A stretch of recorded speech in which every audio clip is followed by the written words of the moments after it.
yourself. Thanks, Phil. Hi, everybody. I'm Mike Allison. I'm an alcoholic. Hey, Mike. And everybody, I'm glad to be here. Thanks for having me. I love this. I love the name of the group, Serenity Improvement, because that's what I'm trying to do in this thing. Alcoholics Anonymous has given me a way and a means to have some true peace that I never have experienced in my life. And when my drinking got really bad, I could stop drinking for periods of time, and I could get undrunk by myself, but I never could get uncrazy. And that the whole thing about Alcoholics Anonymous, it allows me to get uncrazy, where I can live in my own skin and live out there in the world too. So Alcoholics Anonymous it's the greatest thing that's ever happened to me and maybe my family too. My sobriety date is February the 12th, 1990. And my home group is actually the Brentwood Full Moon group, which meets on Friday night. And the page 112 group Phil was talking about is a Wednesday night hybrid speaker meeting, which is a really good meeting. So you should look that up if you need a Wednesday night meeting. But my home group's the Full Moon group, and that was the first meeting I went to, and it's been there. I've been there ever since. So this whole deal about Zoom meetings is still, I'm starting to get used to it a little bit. I know when Stephen put that up there about I can't remember where that is in when the fourth edition came out, and it mentioned having meetings on the internet. There were some people that just up in arms, just wanted to, burn the fourth edition and fire everybody in New York and all that stuff, thinking, man, we're never going to have anything like that. I'm like everybody else. I have a bad case of contempt prior to investigation, because if you'd have told me in February that I'd be on a meeting on the internet, I'd say you're crazy. But, this is all we got now. And I had some resistance, particularly to tell my story, because I get pretty personal in my story, until I saw other people do that. And I had to get comfortable with that. And also, I want to carry the message of the good life I've had somehow, or I want to be able to pass this stuff on to other people where they can have it too. And this is the primary means of doing that right now. And it occurred to me about a week or so ago, I said, for me to say, I'm not going to do Zoom meetings, that's like me saying, well, I'm going to keep my pager. I'm not going to get a cell phone. To me, this is where technology is taking us. And I know there's going to be a lot of changes in live meetings when this is over with. Some are going to be slow to come back on. Some may not come back on. A lot of people thought Zoom meetings would just go away as soon as this COVID thing's over, and it serves a great purpose. My sponsor is a guy who is homebound, and he can't get to a meeting. A Zoom meeting is the only way he can go to a meeting. So it fills a need for him that's really valuable. Plus, I get to see, people I've met in AA all over the place. So it's going to be there, and I don't know what the future holds, but I'm just going to hold on and roll with it one day at a time. And I'm glad this format's here, and I'm glad that you asked me to be here tonight. So I appreciate that. I used to think at some point in time my drinking crossed over into alcoholism. Man, I never drank normal from the time I first took a drink. I went out with some older boys when I was 14 or 15, and they had a bottle of gin somebody stolen out of their parents' liquor cabinet.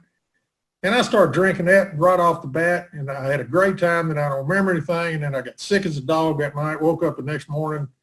My mother was on the phone with some friend of hers saying, well, Mike was so sick last night, he had some kind of virus. So I got away with it and everything. And, somebody might have done, like my wife's not an alcoholic, she might have said, I'm never going to do that again. And she wouldn't ever done it again. But I knew before I overshot the mark, I loved it.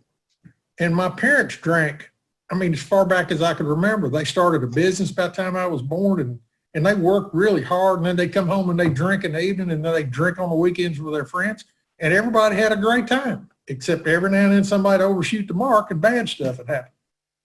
And so the very first time I overshot the mark, and I think looking back on it now, I spent the next 25 years trying to just not overshoot the mark. I never was a social drinker. My idea of social drinking is drink as much as I can get down without slurring my words and make a fool out of myself. And so I drank for the effect to start with. I used to say that after I started drinking, my grades went down, and they weren't that good to start with, but they went down, and I built my whole life around drinking from that point on. And I didn't know that till I got sober, really. I barely got through high school. My parents sent me off to college where I could get an education to maybe be of some value to this business that they'd started. And that was the late 60s, and the drug culture was just taking off. So I just fit right into all that stuff too. And I want to tell you, I'm an alcoholic, man. I am a real alcoholic, but I like all those party favors that are out there too, man. I'll take that to supercharge my alcoholism. And so I'm out there, I go to college, and I just learned how to party some more for 4 years. I guess I learned something, but I dropped out of college right before I was going to get a degree in business management. And I dropped out because I thought, well, I'm going to have this family business to go to for a job. I'm the kind of guy that starts off with the best intentions, and I never finished anything. But I dropped out of college, and by the time I dropped out of college, I met the lady that's now been my wife for 45 years. And we hit it off and started dating for a while. And she dropped out of she was going to UT, and I was at Memphis State, which was Memphis State at the time. It's University of Memphis now. So we came back to Nashville, and we started dating, and I went to work for this family business. And I started really being successful at it. I mean, I was young and energetic and enthusiastic and ambitious. As a matter of fact, I did worked on a lot of the Interstate 81 and all the roads right around the Kingsport, Johnson City area. I was in Tri-Cities up there a couple times a week back in the 70s. But so I'm doing really well at this business I'm doing. But inside, my alcoholism was starting to drag me down from the inside. And I had this feelings of being less than and not fitting in and just kind of a social misfit. And I really didn't have a lot of social skills. And so I drank, and I could talk to important people. I could talk to politicians. I could be around anybody. It seemed like I could be a real comedian if I could drink just enough to get there, And the problem is I wound up being a different person everywhere I went, whoever I was with, family, business, drinking friends. I was always somebody different. And it started taking a toll on me. My wife and I broke up after about a year and a half, and we stayed apart for a year. And then I had to get my wisdom teeth out, and they gave me some drugs, and I convinced her to come back over when I was under the influence of these drugs and saying, I love you, I want you back, move in with me, you know how we are. And she did, and we've been together ever since. We got married, and we had start a family. We've got 2 sons. They're 42 and 38 today. They were 8 and 11 when I got sober. But Diane's home with the kids, and I'm out there running this business. And my dad leaves the business because he gets an opportunity to go somewhere else for several years. So he goes away, and I take over this business at a young age. And it's doing well for a while, but I'm looking good on the outside. And because I'm making some money, I'm buying all this stuff. If you have enough, the right toys, then you're supposed to be somebody. So I'm trying to be somebody with all this stuff I'm buying. But inside, I'm just starting to fall apart. And all of a sudden, I start doing some really crazy stuff. And I'm going to tell you the details of the crazy stuff because I want to tell you how the 12 steps straighten that out, because I'd have never straightened this mess out. I was in the landscaping business. And my wife and I bought a house on a really high hill in Nashville. It's on a long dead-end street. And most of my neighbors didn't have any landscaping at all in their yards. They just lived in the woods. But because I was in the landscaping business, I was trying to show off what a big shot I was. And so I'm trying to grow grass in front of my house. And we had all these trees in our yard when we moved up here, and they'd shade the grass out, and I'd have to rake the leaves. So I just thought one day, I said, I'll just cut all my trees down. And, that would have been that'd been an okay plan. But the problem was I wasn't really sure where my property line was on one side of it. I knew where it was at the street because the power poles of the power marked the lots on my street. But our lot goes way down this steep hill. I mean, I've only been down there 2 or 3 times, and I've lived here since 1976. I mean, it's straight up and down. But I get my plat and a compass, and I went down on this hillside, and I found this iron pin in the ground, and I convinced myself that was my property line. But I couldn't even see my house from where I saw it. So then I called up a surveyor and I told these guys, I found my property line, but I need you to mark the line for me. And these guys came out there and they told me 2 or 3 times, we don't think this is right. But I say, I'm an alcoholic. I know everything. And I've got this laser beam focus.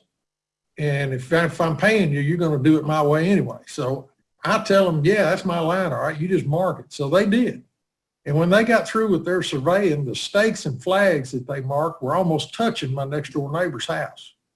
I mean, they were like just a few feet from his house. Now, a sane person would have thought, well, maybe you're wrong, dude. Their surveyors had told me that they thought I was wrong. And I've since found out, since I got sober, that if you need a property line found, you can just call a surveyor up and they'll come find the line for you. You don't even have to tell them where you think it is. But not me. I thought I knew everything. The only thing went through my mind was that old goat, he's been using my property all this time. He built his house before we got up here and he's been using my land, which is insane, but that's where alcoholism was taken. Now, I wasn't going to wait till he got back from Florida to discuss it with him. I feel violated and I want these trees down now. And so I call a friend of mine with a tree surgery company and he sends a bunch of guys up there with 2 of those big bucket trucks, and a whole bunch of chainsaws, and they cut all the trees down between our houses. And it was a lot of trees. According to a jury of my peers, it was $50,000 worth of trees in 1984. Because when he got home from Florida, he wasn't happy with my surveying. And he sued me, and he should have, and he did. He was so angry that he asked for a jury trial. And I had to sit through a 2-day jury trial for cutting this guy's trees down. And I remember I dressed up in a 3-piece suit. I had a vest on with a big gold chain and a pocket watch. And I go strutting in this courtroom like I'm some dignified businessman that's been falsely accused. And, I'd sweated all the way through the suit. All that old vodka sweat smell. And I was eating these blue Valiums I had in the restroom during the recess of the trial to try to act calm, where while his attorney just portrayed me as a lunatic for doing this. And when the trial was over, the jury gave him the $50,000 and they added $5,000 more punitive damages to it that he didn't even ask for. Now, if you're new here tonight, I'm trying to describe what a resentment is because I hate this guy. I think he's overreacted. I mean, I really thought they were my trees. I thought he was overreacting. Only in Alcoholics Anonymous would some of you understand that or maybe even agree with it. I cut down, this man spent 3.5 years of Saturdays and Sunday afternoons building the dream home for he and his wife, and I cut the trees down his dream home. And I mean, I was just a tornado roaring through the lives of others. They were just in my way, and I had no regard for that. I also used to say, when I first came here, that I didn't hurt anybody but myself, and that was such a lie. My wife and my young sons used to go over and visit these people during the day when I was at work. And Diane, I have her permission to tell this, by the way. She's a longtime member of Al-Anon, and she says this in her stories. She said, she didn't have any communication skills then and didn't have any ways to, anything to stand up to my alcoholism. And so she sided with me and didn't go over there anymore. So I deprived my wife, my sons, and those people of relationship. As she says, if I do the same thing today, she would still be friends with me. That's the kind of skill she learns in Al-Anon. And by the way, I'm so grateful for the program of Al-Anon and Al-Teen. It's helped our family immensely years ago, and it's still paying us dividends today.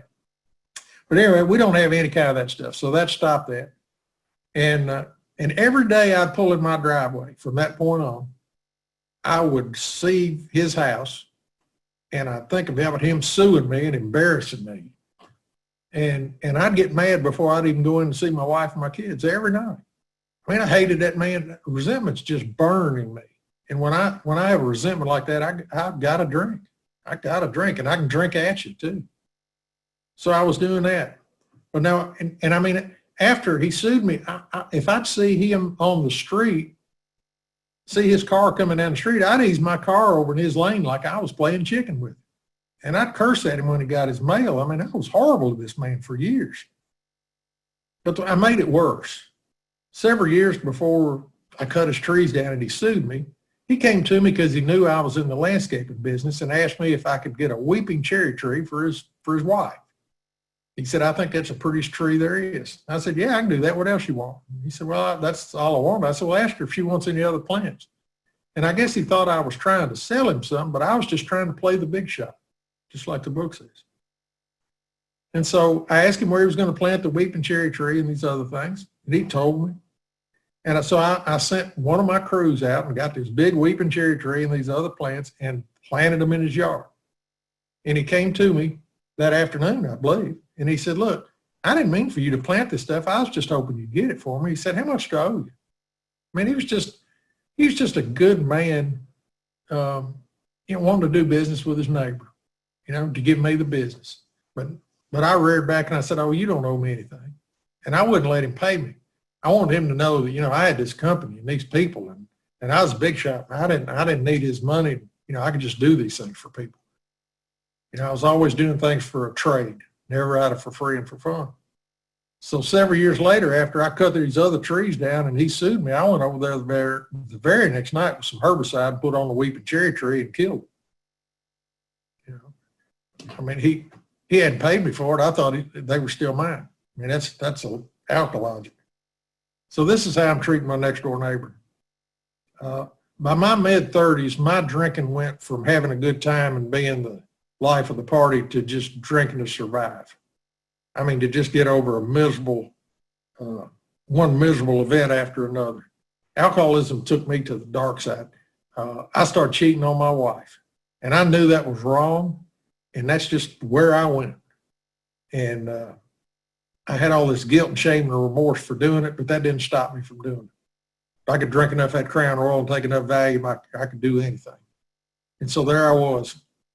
My father came back from after being gone a couple of years and wanted his job back. And I said, no, I'm running things now. You need to retire. And he drank like I did, so we just clashed horribly. So I hate my father. I hate my next door neighbor. I'm not being a good husband. I'm neglecting everybody. One of the things my sponsor said, he asked me one time, he said, what's the opposite of love? And I said, it's hate. He said, no, the opposite of love is indifference. And when I realized I'd been indifferent about my parents and my older sisters, I had just pushed them out of my life. My alcoholism made me just push everybody away.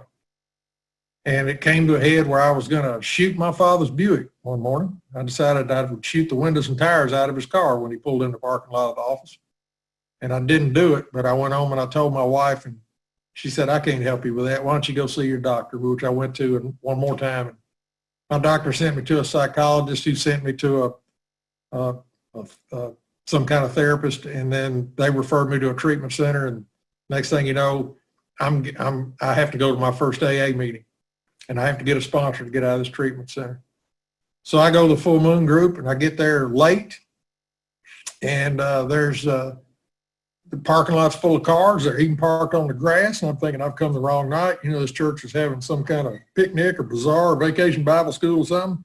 I didn't know what A and A thing was. I thought it was a couple of old guys in trench coats shaking and puking on each other. I didn't know what AA was. But I'm walking across the parking lot, and this musician comes over to me, and he said, can I help you? And I recognized the guy. And he's a cool guy. And so my mind's going to work. He's not in this A and A thing. He belongs to church, going to do a benefit or something. And he kept asking me, he said, can I help you? And finally I said, I heard there was an AA meeting. And he said, yeah, mate, you're in the right place. And this guy opened the front door for me at my first meeting. And I found out a little while later that he had 4 years of sobriety. Man, he might as well have been Bill Wilson to me. I mean, I couldn't believe this guy could do rock and roll and was sober. And here he had 4 years of sobriety. And I went in there, and they seemed to know I was new, so they did a first step meeting for me. And I'm so grateful because that night, I was so tired. I mean, I was just tired of the life I was living. I mean, my sponsor said it's a hard job being the lead drunk. I mean, it's a hard life to live. The book says we lead a double life. Man, if I could have got it down to 2, I might could have handled that. But my life was a wreck. And so they did a first step meeting for me, and I got love and service. And they went around the room and started telling me their stories. And one of the first guys that told the story was a big, tall guy named Joe Wall. He's dead now. And he said he'd had 2 DUIs in one day. Twice. It hadn't happened to him. And I've never had a DUI. I got out all of them. So I'm thinking, I'm not that bad. And the guy that's been my sponsor for a long time now said he used to sleep with a pint of cheap vodka. And he'd wake up in the middle of the night shaking. He'd have to drink half of it to stop shaking and go back to sleep until the alarm went off. And he'd have to finish that pint off to stop shaking, where he could shave and brush his teeth and put on a tie and go be this insurance executive in Nashville every day. And I'm thinking, I'm not that bad. Now I'm sitting there, I mean, I'm 39 years old. I don't want to live another day. And I got a loaded 9mm Smith & Wesson pistol in my pocket, and I'm a dangerous person. And I'd go through these times where I'd say, I can't live in my skin another 30 seconds like I'm living. And then a minute later, I'd say, well, I'm not that bad.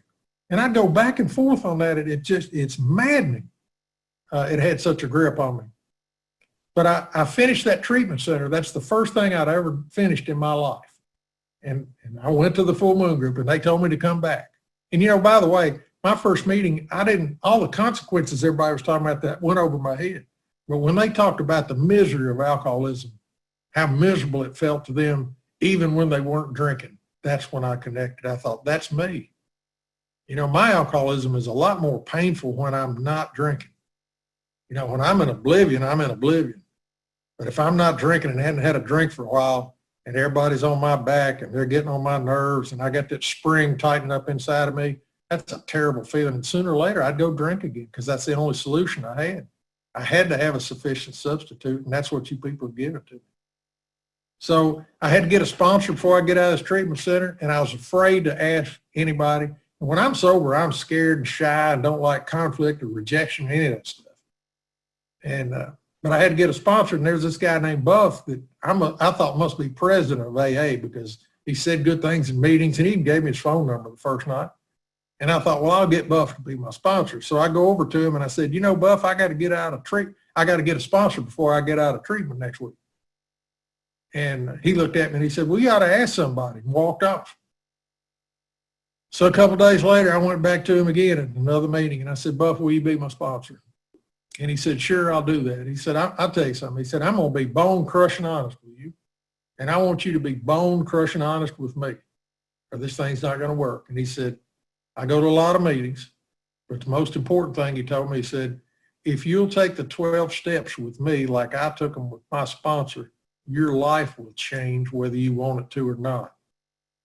And that's the best words anybody's ever told me to this day, because I see the people that do this stuff with a sponsor and their life changes, and sometimes their life changes and they don't see it yet. We see it before they do. Something happens. And if I don't do any of this stuff, nothing happens. So, you know, I'd like to say I took all 12 steps and I've been wonderful ever since. No, not at all. You know, when we were reading How It Works earlier, it says that some of these we balked. I balked at all the steps. Every time I got some relief, I'd stop until it got so painful I was either going to drink again or blow my brains out or do the next step. I wish that hadn't been the way it was. And sometimes it's almost like I think the steps are punishment. But, you know, every time I take the action of a step and look back, I go, why did I put that off so long?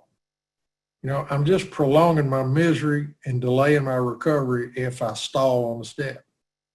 But that was my path on a lot of it. And I took the first 3 steps early on. I mean, I thought I knew I was powerless over alcohol. My life was really unmanageable. I was going to shoot my father's Buick. And I'm cheating on my wife and all that stuff. I'm doing all this terrible stuff. So I knew my life was unmanageable by me. And I took the second step, came to believe that some kind of power out there. And, you know, I grew up with a certain identity of God, and I rejected that after I was an adult. And so I was just kind of a lost dog. But my sponsor said, I want you to just pray, ask God to direct your day. And at night, I want you to get on your knees and thank him for keeping you clean sober. He said, why don't you try that? So I tried that after he suggested it 2 or 3 times. And all of a sudden, something started happening. And I don't know what it was, but I just felt some kind of power flowing in. And sometimes I'd go through periods where I would reject all that. I would think, I don't believe any of this stuff. It's like I was praying to air. but a man in Nashville, Mo Hollering, said that you don't have to feel spiritual to be spiritual. And so I just took the action, and I kept doing it whether I believed it or not. All of a sudden something started happening. So all of a sudden I've lived off the first 3 steps, and I'm feeling good. I'm going to meetings, feeling better, and making friends and talking the talk. And I was telling everybody I thought the promises were coming true for me, and I was only on the 3rd step. And some old timer, Frank, told me, he said, "You're doing the alcoholic waltz, 1, 2, 3 drunk, 1, 2, 3 drunk." And I thought, well, yo, goat, you don't know anything. You got sober probably before the Civil War, man. I went to treatment. I got this up-to-date stuff. So they just let me whirl. And after about 10 months, I got so uncomfortable, I was going to drink again or blow my brains out. And I got desperate enough to do a 4-step with my sponsor. And I wrote that resentment list and analyzed it. And I wrote a fears list, and it asked us why. And it says, wasn't because self-reliance failed us. And I realized that I'd been trying to do this with self-help and without a God of my understanding, that I had to find something to lean on that would sustain me. And everybody has a higher power, whether it's a bottle of whiskey or a spouse or a parent or a job or something, a bank account. That's a higher power if I'm leaning on it. And I had to find this higher power out there that was not worldly. And so I did those things. I went and did a 5th step with him. I told him every terrible thing that I thought. I didn't think he would listen to all of it, but yet he did.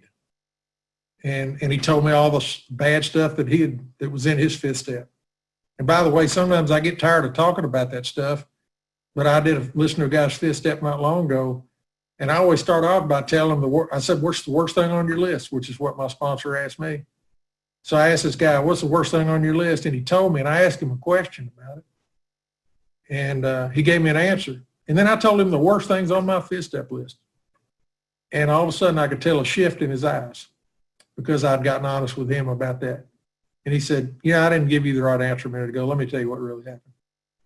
And because I was able to bare my soul and share my dark past with somebody out of love to another alcoholic, it helped unlock this poison that he'd been carrying for a long time. So that stuff has value, and I can't discount that. So I do a 5th step, and I do step 6 and 7. I think, boy, I got this. Okay, God, I'm entirely ready. You take it away. I just paid lip service to step 6 and 7. And in the next couple of months, I went along knowing, well, I did all these inventories of how I've loused my life up. I'm not going to be that person anymore. And what happened was I became the same sarcastic, explosive, angry person that I was, and I knew why now because I'd analyzed it. And that's a terrible spot to be in. And that's when I realized I got to have a higher power to remove my character defects. I got to act like his kid, but I can't remove my own character defects. It just doesn't work that way for me. I finally got to a point where I down at my father-in-law's house and cussed him out for some reason and called my sponsor and told him I was having a terrible time, and I was down in the Florida Keys. My sponsor didn't want to hear about that, but he said, "You've been trying to remove your own character defects. Why don't you just get on your knees and say the 7-step prayer like you mean it? Let's get busy on these amends." So I wrote this amends list, and I handed it to my sponsor, and I said, "Please help me with this," because I knew he'd been through the steps with his sponsor, and he could. It's incredible that not only is my sponsor an English to English interpreter for me, but he's also an unemotional third party that knows me really well and can give me guidance because he's at a distance, an emotional distance. And so Buff gave me some things to do, and I wrote my wife a letter, and according to the way he told me to write it, and I gave it to him, or gave it to her rather, and she read the letter and tore it up right in front of me. And by the way, I tried to make amends to her earlier on my own without my sponsor's guidance, and all I was trying to do was dump my guilt. And so this was a second attempt. But she didn't like the letter that I wrote that my sponsor said. And I went back to my sponsor and I said, what do we do now? And he said, "You can't do anything else. You be the husband and father she deserves." And so I'd heard a lot about living amends, and I thought, well, that's what we do. So about 5.5 years later, one of our sons got in some problems, and we went to another family counselor, and my infidelity came up like that. And I got some information from that counselor about what my wife wanted for an amends. And I took it to my sponsor, and I told him that. And he said, "Well, what do you think about that?" And I said, "Well, I don't think that'll work, and I think she'll leave me." And he said, "Well, could you stay sober if she did? And say, I didn't want to hear that. I said, I probably can, but I'm trying to make this marriage work. I love this woman. And he said, she needs closure. So I went to her and I said, look, I'm willing to do this because I love you if this is what you want. But I don't think it's work, but I'll do it anyway. And so I told her I made the amends that she wanted. And that was 24 years ago last December.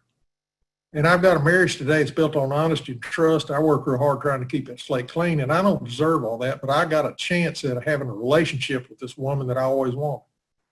I learned through my sex inventory that I never knew how to be a partner in a relationship. I was just always a buyer and a taker. But I learned how to be a partner in this relationship. So I'm grateful for that. And the other thing I learned from that is when I make amends to somebody, and I can't create further harm or cause them any harm in any way or harm other people, but I do have to make amends to the people the way they want it, not the way I want to make it. So I did that. But now I want to tell you about my next door neighbor.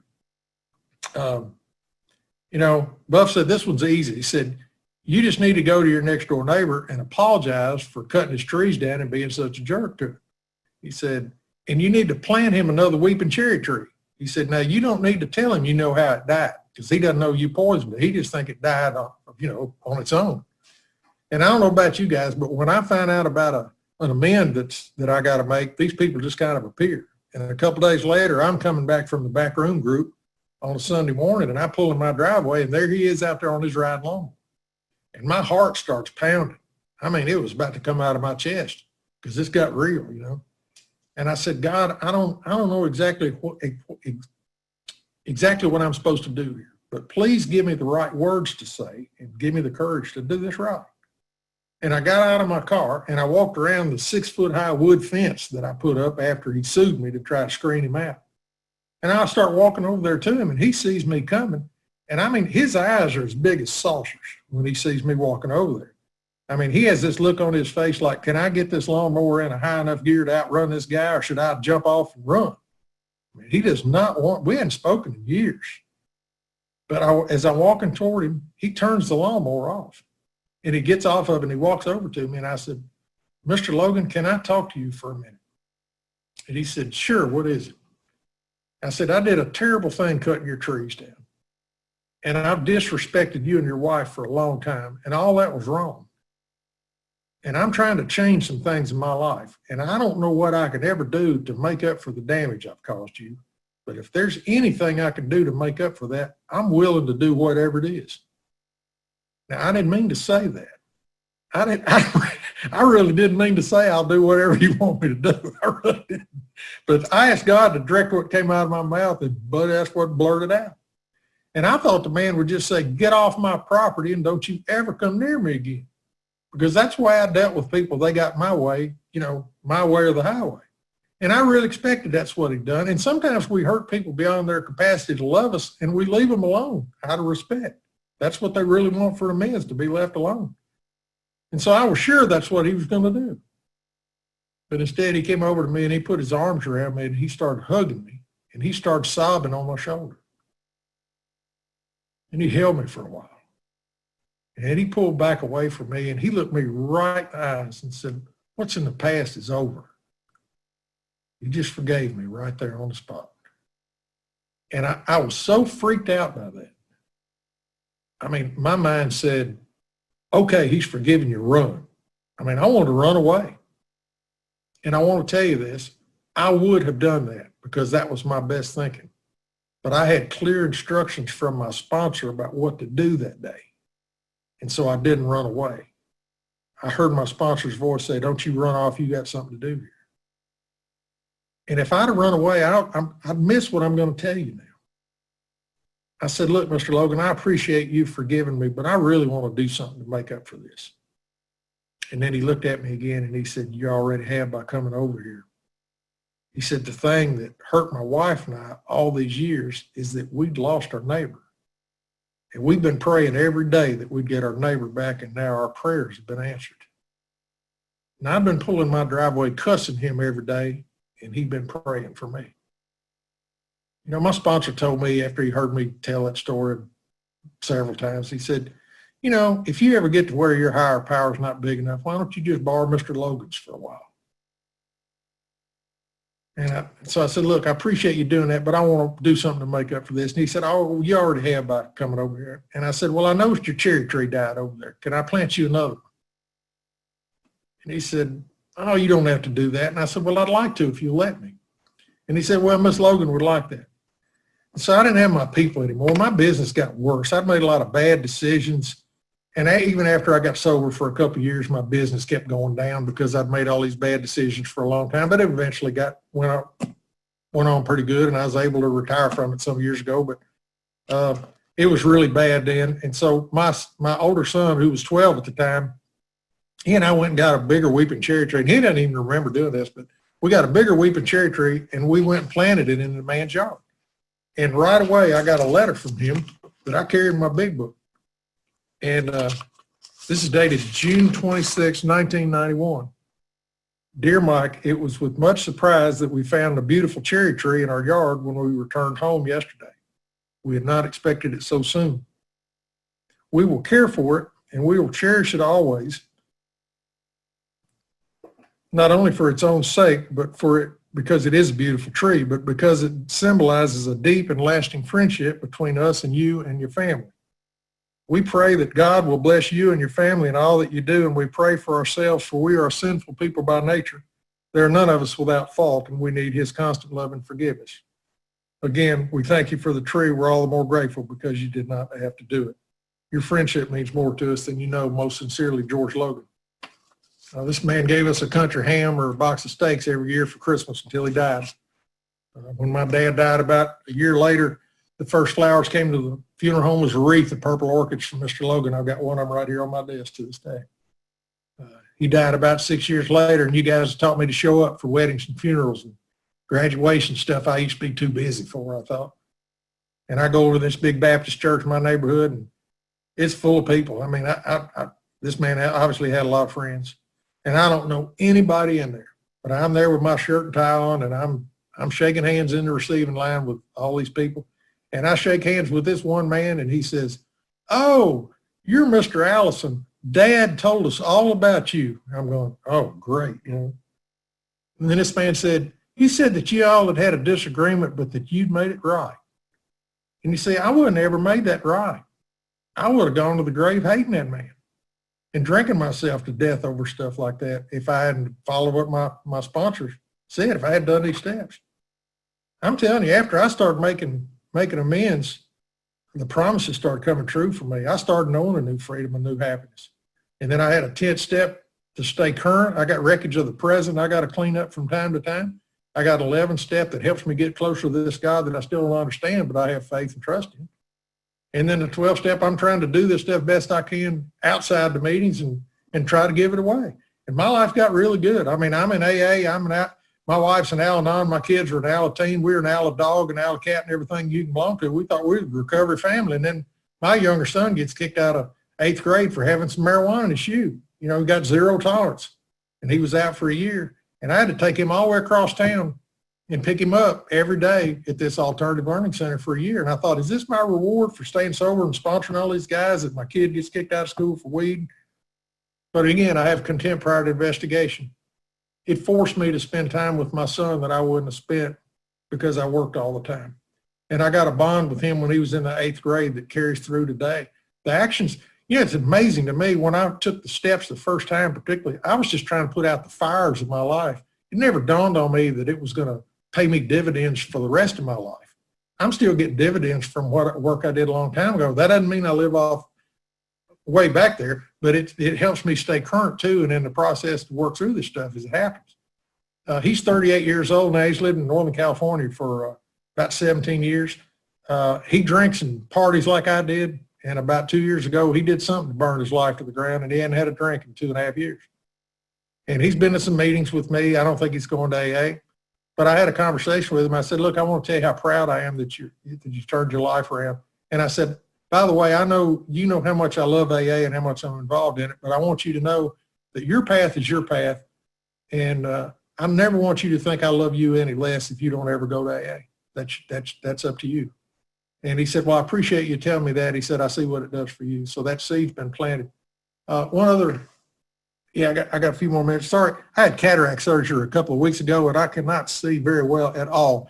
I've been having some trouble, so I'm having to deal with that. So, but I can see the clock here. I'm not out of time yet. When I was about 10 years sober, my sponsor contracted a fatal disease, and it took him about a year and a half before he died from it. And everybody was asking me, who are you going to get for a sponsor when Buff dies? And Buff spent hours and hours and hours and hours and hours and hours and hours with me straightening up my life and giving me this stuff where I could pass it on to others. And he loved alcoholics. He died 20 years ago, and I think about him every day. But he was dying. But I put people off when they'd ask me what I was going to do when he died. Well, he finally died, and I had two guys come up to me at his memorial service and say, who are you going to get for a sponsor? And I said, well, I hadn't got that yet. But no, that wasn't the truth. I had this conversation in my head. You're 10 years sober. You went through all 12 steps. Your life's good. Your family's good. Your business doing well.